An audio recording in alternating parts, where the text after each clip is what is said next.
Videti so tako prepričljive, da jim človek takoj verjame.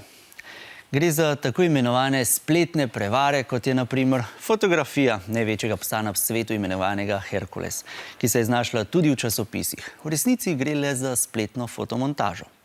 Takšne potegavščine so razmeroma nedolžne, mnoge spletne prevare pa nas lahko spravijo tudi ob denar.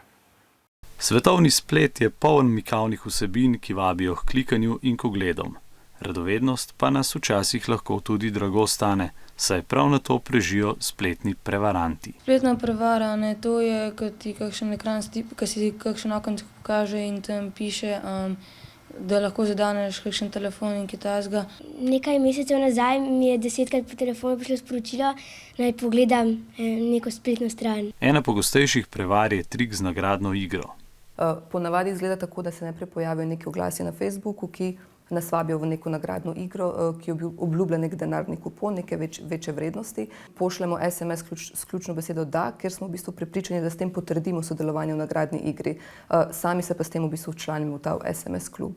S tem, ko se v bistvu včlanimo v ta SMS klub, prejmemo na mesec približno 4 plačljive SMS-e, kar na koncu znese približno 20 evrov. Prevaranti znajo svoje namene spretno prikriti, zato rajši dvakrat premislimo, preden enkrat kliknemo.